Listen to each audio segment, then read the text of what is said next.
ay 55,613,051. Tama po ba to? Do you confirm this? Your Honor, I'm reading the 2019 SALN submitted by the Vice President, and it is stated here that her net worth for then was 55,613,051 po. At magkano naman po yung kanyang cash at cash deposit noong taong 2019?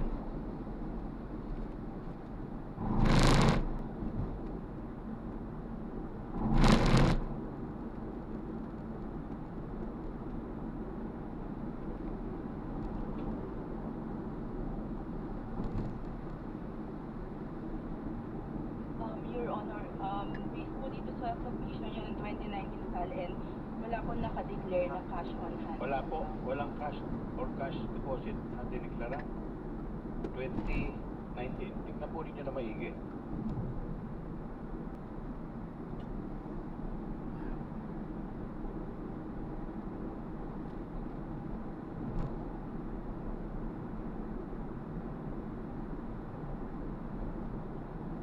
Your Honor, after checking it again, wala po nakalagay na Okay. cash on hand. Wala pong cash on hand. Tumako po tayo sa kanyang 2020 na SALN habang siya po ay alkalde ng Davao. Mayroon po siyang dineclare na net worth bilang mag-asawa 56,583,735.01. Kino-confirma po ba ninyo ito? Your Honor, again, reading from the submitted 2020 SALN of the Vice President, ang declared net worth po niyan at the time was 56,583,725.1. At magkano naman po yung kanyang cash at cash deposit noong taong 2020?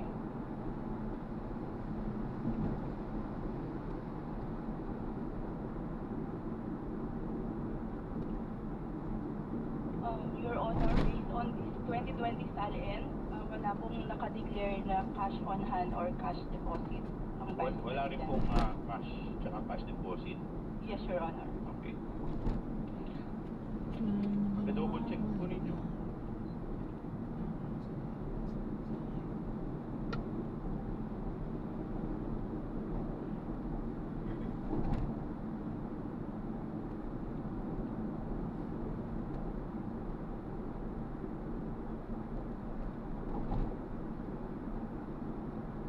Your Honor, after checking it, we can confirm na wala po nakalagay na cash on hand or deposit na declared sa 2020 SALN of the Vice President. Okay, thank you po. Punta po tayo sa kanyang 2021 na SALN habang siya po ay alkalde ng Davao. Ang kanya pong declared net worth nilang mag-asawa po dito ay 65,308,841. Tama po ba? Kinukumpirma po ba ninyo to? Your Honor, again, I'm reading the 2021 SALN submitted by the Vice President at ang declared net worth po niya was 65,308,841. At magkano naman po yung kanyang declared na cash at cash deposit sa kanyang SALN noong 2021?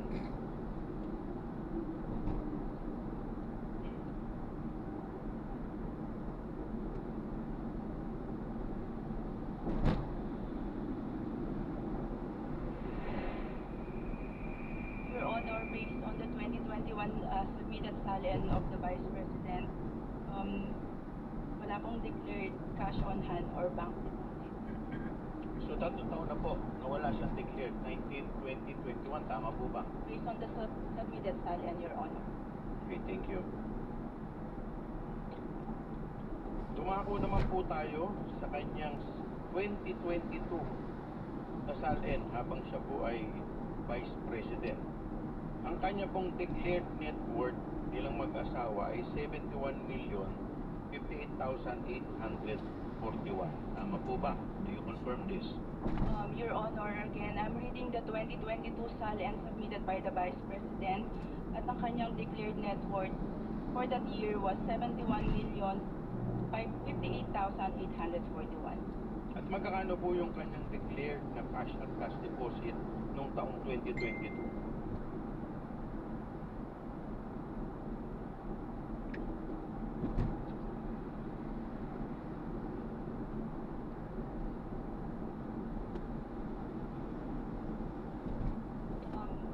Honor, based on the 2022 SALN submitted by the Vice President, wala pong nakadeclare na na cash on hand or bank deposit.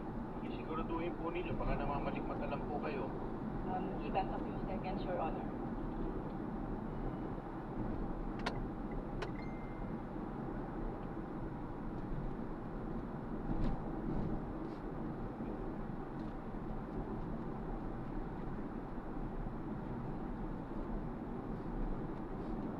Your Honor, based on our second review, look for this SALN, wala din po talaga nakalagay na cash on hand or bank deposit.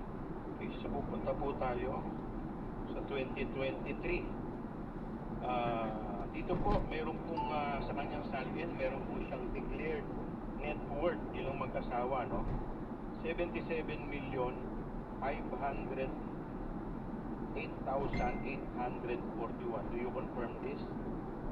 Your Honor, based on the submitted 2023 SALN of the Vice President, ang nakalagay po na net worth niya for that year was 77,508,841. At magkakano naman po yung kanyang declared na cash at cash deposit noong taong 2023?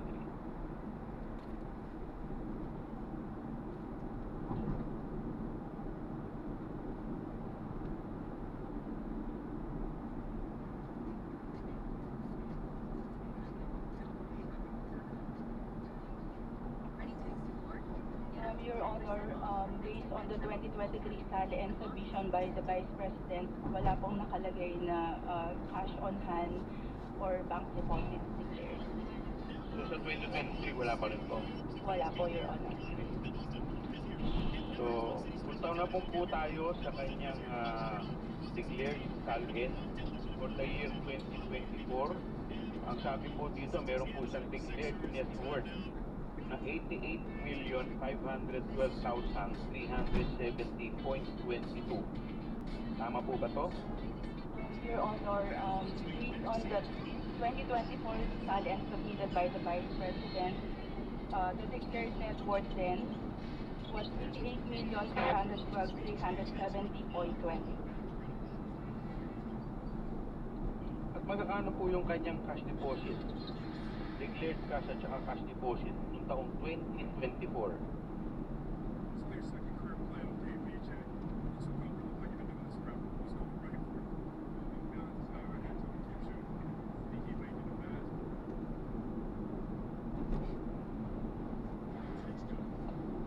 Your Honor, reading from the 2024 SALN of the Vice President, wala pong nakadeclared na cash on hand or bank deposit for that year. Wala pa rin po. So sa madaling salita, yung kanya pong cash na dineclare was only from 2007 up to 2018. Tama po ba? Based on our received copies of the SALN, Your Honor, yun po yung lumalabas na years na meron po siyang declared cash on hand and bank deposit. At noong 2019 at 2024, kahit na 5 po, wala po siyang dineklara na cash at saka cash on hand. Tama po ba? Based on the submitted SALN, Your Honor, wala pong nakalagay na cash on hand or bank deposit. Kahit 5 po? Wala pong nakalagay, Your Honor. Hindi, wow. Thank you po, Madam Chair. Thank you, Honorable Sua. Any other member who wish to raise clarificatory questions to the Ombudsman? Any other member? Madam Chair, The Honorable Barbers is recognized. good morning, Honorable Ombudsman Remulla. Gusto ko po lamang humingi ng clarification sa inyong tanggapan. Based po sa SALN ng taong 2007, si VP Sara Duterte at ang kanyang asawa na si Manasseh, Attorney Manasseh Carpio ay mayroon pong business interest and financial connection sa mga sumusunod. 1. Davao Emerging Taipan Corporation, Davao Bounty Times Food Corporation, City Hall King Chow Foods Corporation. Kinukumpirma nyo ba ito? Si Atty. Karen Bato po yung mag-isa. Yes, salamat. Thank you. Attorney Bato is recognized. Good morning, Your Honor. Again, reading from the 2007. May we interrupt Attorney Bato? We just like to extend our thanks to Ombudsman Boying Remulla for showing utmost respect to the impeachment process. Thank you for being here. He is soliciting our excuse because of huge amount of work he has to attend to. So with the indulgence of the members, we're excusing Ombudsman Boying Remulla. Maraming salamat po.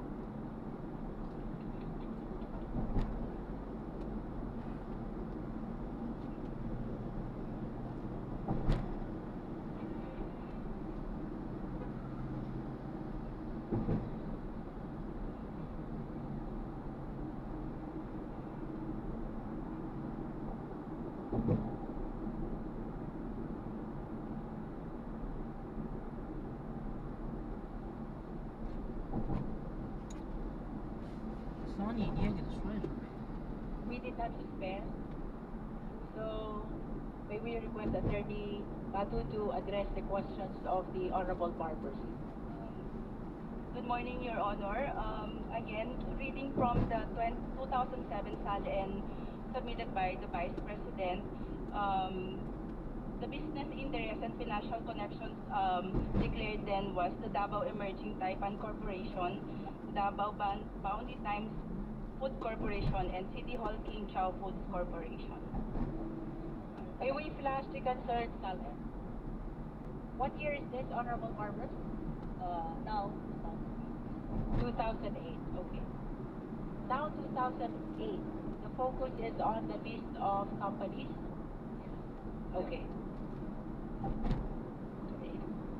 based naman po sa SALN ng taong 2008, si VP Duterte at ang kanyang asawa na si Atty. Manes Carpio ay mayroong business interest and financial connection sa mga sumusunod. 1. Davao Emerging Taipan Corporation. 2. Davao Bounty Times Food Corporation. 3. City Hall King Chow Foods Corporation. Kinukumpirma niyo ba ito?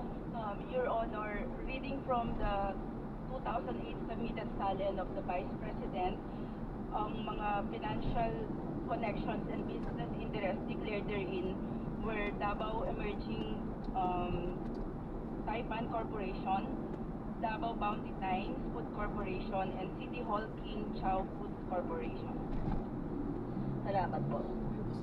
Based naman po sa SALN ng taong 2009, si VP Duterte at ang kanyang asawang si Atty. Manes Carpio ay mayroong business interest and financial connection sa mga sumusunod. 1. Davao Emerging Taipan Corporation. 2. Davao Bounty Times Food Corporation. And 3. City Hall King Chow Food Corporation. Kinukumpirma niyo ba ito? Your Honor, based on the 2009 submitted SALN of the Vice President, the declared business interest and financial connections were the following: Davao Emerging Taipan Corporation, Davao Bounty Times Food Corporation, City Hall King Chow Foods Corporation. Salamat po. Based naman po sa SALN ng taong 2010, si VP Duterte at ang kanyang asawa si Atty. Manes Carpio ay mayroon business interest and financial connection sa mga sumusunod. 1. Davao Emerging Taipan Corporation. 2. Davao Bounty Times Food Corporation. 3. City Hall King Chow's Foods Corporation. 4. SGT Fortune House Corporation. And number 5, CYKT Inc. Kinukumpirma niyo ba ito? Your Honor, I'm reading from the 2010 submitted SALN of the Vice President, and the declared business interest and financial connections for that year were the following: Davao Emerging Taipan Corporation, Davao Bounty Times Food Corporation, City Hall King Chow Foods Corporation, SGT Fortune Horse Corporation, and CYKT Incorporated. Salamat po. Based naman po sa SALN ng taong 2011, si VP Duterte at ang kanyang asawa na si Attorney Man Scarpio ay mayroon ding business interest and financial connection sa mga sumusunod na negosyo. Number 1, Davao Emerging Taipan Corporation. Number 2, Davao Mountain Time Food Corporation. 3, City Hall King Chow Food Corporation. 4, SGT Fortune House Corporation. 5, CYKT.Inc. And number 6, Delta Matiem Salon. Number 7, 3 Kids Inc. Kinukumpirma nyo ba ito?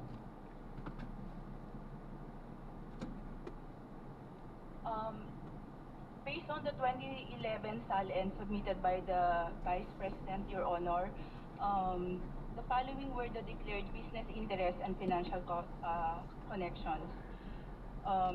Davao Emerging Taipan Corporation, Davao Bounty Times Food Corporation, City Hall King Chow Foods Corporation, SGT Fortune Horse Corporation, CYKT Incorporated, and Celta Matiem Salon. Salamat po. Sa taong 2016, based naman ho sa SALN ni VP Duterte at ang kanyang asawa na si Attorney Man Scarpio, ay mayroong business interest and financial connection sa mga sumusunod na negosyo. Number 1, Davao New Royal Taipan Corporation. Number 2, Davao Bounty Times Food Corporation. 3, Metro City Chow Food Corporation. 4, Times Square B Foods Corporation. 5, SGT Fortune House Corporation.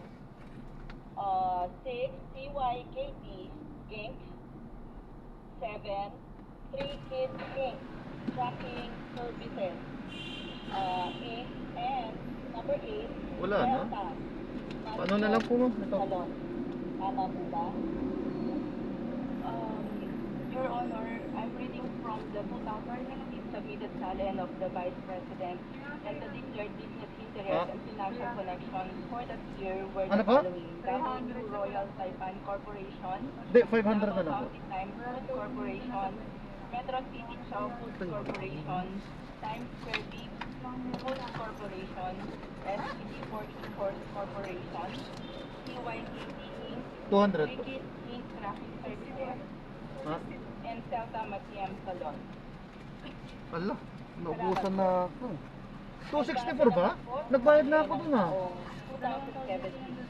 164 din, di ba? Sa kanyang asawa na si Attorney Man Scarpio ay Ang laki pala nito. business interest and financial connection sa mga susunod na kumpanya.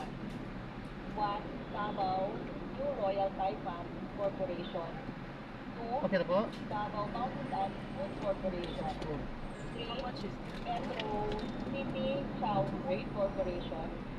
4, Times Square Beef Food Corporation. 5, CYKT Inc.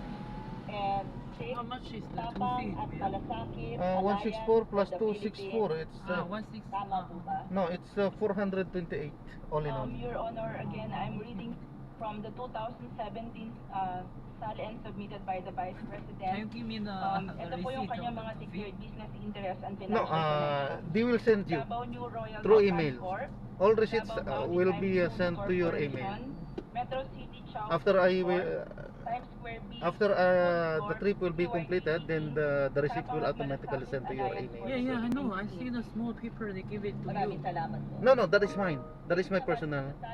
The receipt will be sent to you. Si VP Duterte This is ay just mayroong a receipt of the other fee. connection The sa mga other one is correct. There's another one. Yeah, you there's pay a- by the.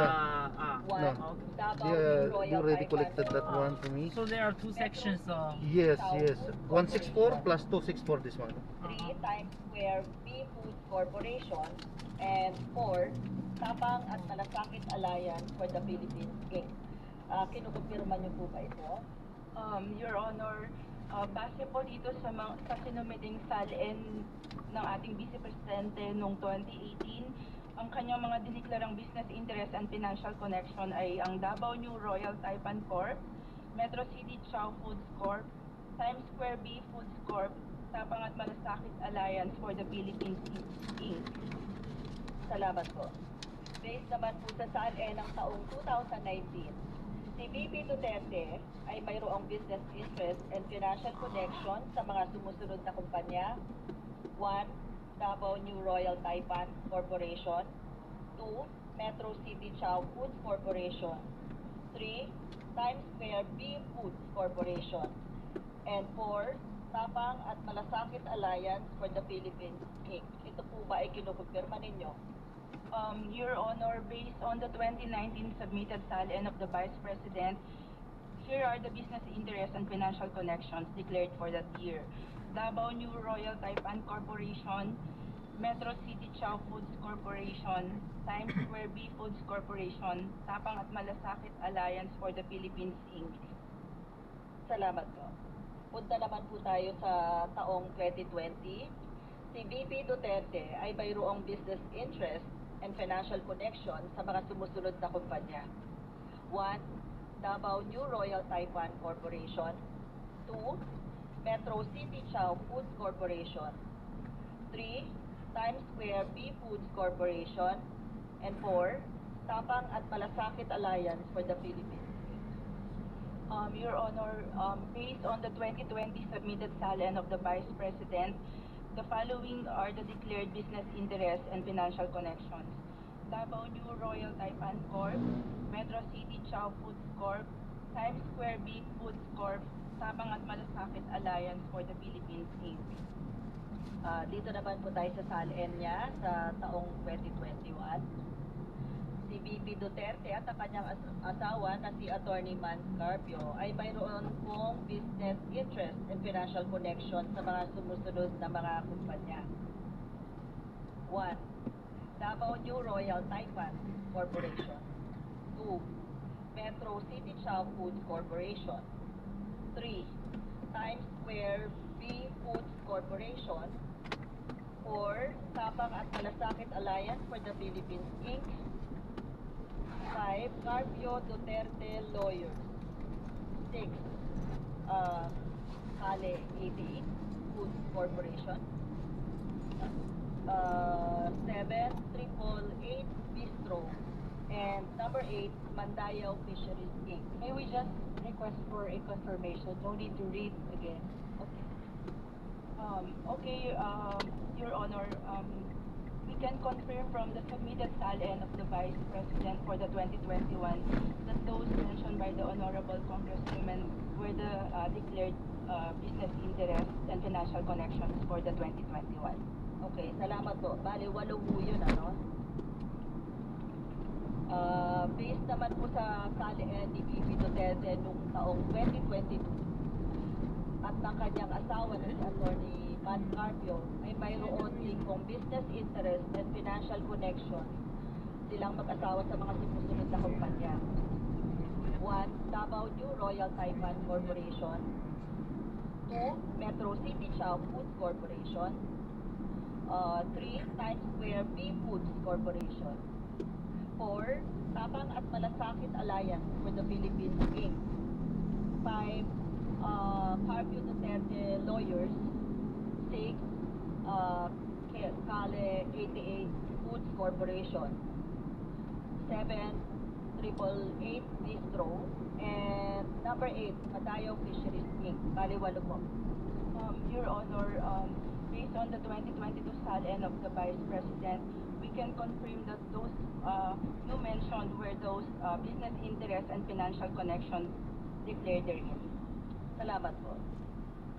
Sa taong 2023, sa SALN ni VP Duterte at ng kanyang asawang si Attorney Man Carpio, may nakadeclare po ng mga business interest and financial connections sa mga sumusunod na mga negosyo. 1. Metro City Chow Foods Corporation. 2. Davao New Royal Taipan Corporation. 3. Times Square B Foods Corporation. 4. Papangat Malasakit Alliance for the Philippines, Inc. 5. Carpio Duterte Lawyers. 6. 888 Bistro. 7. Kale 88 Food Corporation. Number 8. Madayao Fisheries, Inc. Number 9. Mati City Ice Plant and Cold Storage, Inc. Number 10. Amyanan Shores, Inc. And 11. Geometry Security and Investigation Agency, Inc. Your Honor, again, basing on the 2023 submitted salary of the Vice President, we can confirm that those you mentioned were the business interests and financial connections declared therein. Salamat po. Ngayon pong sa taon pong 2024, ang SALN ni VP Duterte at ang kanyang asawa na si Attorney Manasseh Carpio ay mayroon din pong business interest and financial connection sa mga sumusunod po na kumpanya. 1. Metro City Chow Food Corporation. 2. GenCorp Industries, Inc. 3. Carpio Lawyers. 4. 888 Bistro. 5. Kali 88 Food Corporation. 6. Madayao Fisheries Corporation. 7. Mati City Ice Plant and Cold Storage, Inc. 8. Amyanan Shores, Inc. 9. Geometry Security and Investigation Agency, Inc. And 10. Cable Tow 88 Shipping and Marine Services, Inc. Kinukumpirma niyo po ba ito? Your Honor, reading from the 2024 submitted salary of the Vice President, we can confirm that those 10 business interests and financial connections that you have read were declared by the Vice President in her 2024 salary. Salamat po. So, tama po ba na base sa mga salin si VP Duterte at si Atty. Carpio ay kada taon ang mga business interests nila ay dumadami? We cannot make any conclusion on the basta kung ano lang po yung binasa ninyo, we can confirm na yun po yung nakalagay sa salary nila, Your Honor. We know the answer of Attorney Batu. Okay. Madam Chair, manifestation. Yes, you may proceed. Sana po ay merong maipakita sana sa atin kung ano ang importansya o reason ng pagdami ng mga interest sa mga negosyo ng mag-asawa Duterte Carpio. Like paglaki ng kanilang income, net worth at halaga ng kanilang yaman. Anyway, that's all, Madam Chair. Thank you very much. Thank you, Honorable Farmer. Any other justice member who wish to raise questions to the Office of the Ombudsman? Madam Chair, manifestation. The Honorable Dilima is recognized. Thank you, Madam Chair. Observations on what I hear and what I saw on the presentation of those salarians from 2006 to 2024. Latest in the possession of the Ombudsman. Latest po yung 2024. Yes, Your Honor. So wala pa po yung 2025.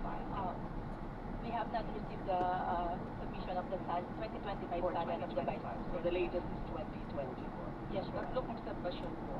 Yung kanina, yung tungkol nga po, yung sa questioning po ni Honorable Joel Chua, yung kapansin-pansin na mula 2019 to 2024, the respondent... Honorable Dilima, kindly speak closer to the microphone. And may I share as well the matrix prepared by the Secretariat with respect to the information gathered from the SALN of the respondent. Kindly flash the matrix of the SALN of VP Duterte. This may help Honorable Dilima in her clarificatory questions. Thank you, Madam Chair. So can we see it, please? The matrix. On the first point of observation that I'm making. Yung tungkol po doon sa wala na pong naipakita o wala na pong na-declare or report na cash in bank or cash on hand from 2019 to 2024. Pero nung mga una ay meron mga report na mga cash on hand or cash in bank. So, mali po ata ang matrix yung nakalagay dyan. Ito yung dapat po makita natin, yung matrix na pinapakita na wala na nga ng mga report na cash on hand from 2019. Yes, zero pala. So from 2019 to 2024, wala na pong cash on hand or cash in hand. Para sa akin po, ang biglaan at tuloy-tuloy na pagkawala ng deklarasyon ng liquid asset.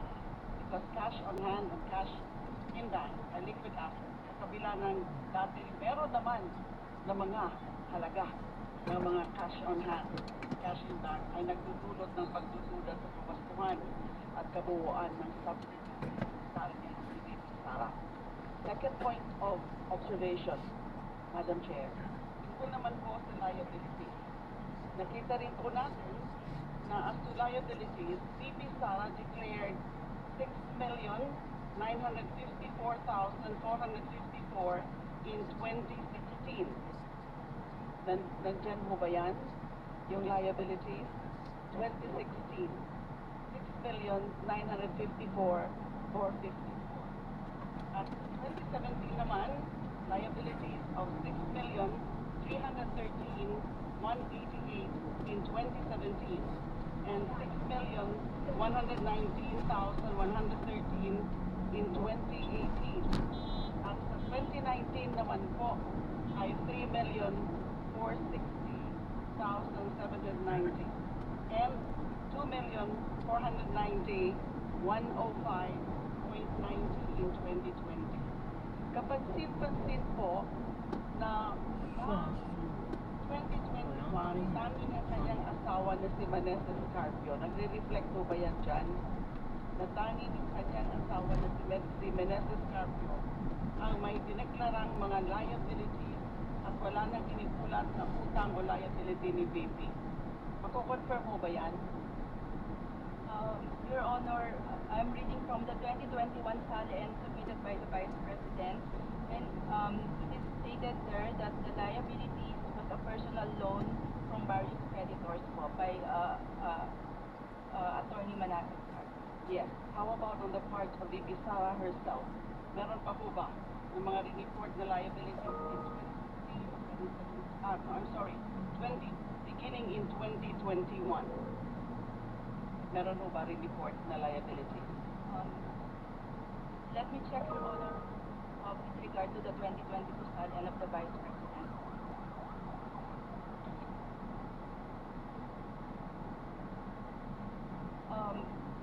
Based on the submitted 2022 SALN of the Vice President, the liabilities stated or declared therein was a personal loan of Manasseh Scarpio.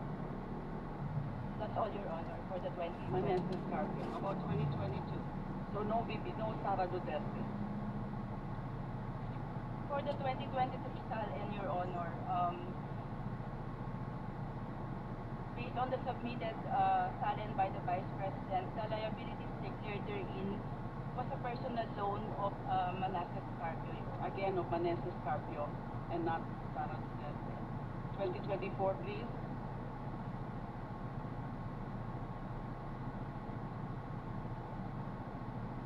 For the 2024 SALN, Your Honor, reading from the submission of the Vice President, the liabilities were declared to be loans of Manasseh Scarpio, Your Honor, from various Again, creditors. only Manasseh Scarpio and not Sara Duterte. Observation with respect to this, for the record, Madam Chair, ang ganitong biglang pagbabago sa paraan ng pag-uulat ng liabilities ay lukhang kahinang-hinala at nararapat sa atin. As it may indicate, Louder, Honorable Citizen. ang ganito pong pagbabago sa paraan ng pag-uulat ng liabilities ay lukhang kahinahinala at nararapat siya sa atin, as it may indicate the classification or possible circumvention of full disclosure requirement. One last point of observation, pagdating naman po sa net worth. Pinakita po kanina, we can again show po the matrix. We can i-flash the matrix. The respondents declared net worth increased from 34,895,997 in 2016 to 71,658,841 in 2022, the year she assumed the office of Vice President. Sa loob lamang ng 2 taon, ito ay lalo pang umakyat sa 88,512,370.22 noong 2024. Obserbasyon po, ang ganitong mabilis at medyo malaking pagtaas ng yaman in the absence of declared liquid assets and the diminution or transfer of liabilities ay nagbubunsod ng seryoso ring pagdududa hinggil sa veracity, transparency, and integrity of the Vice President's financial disclosures.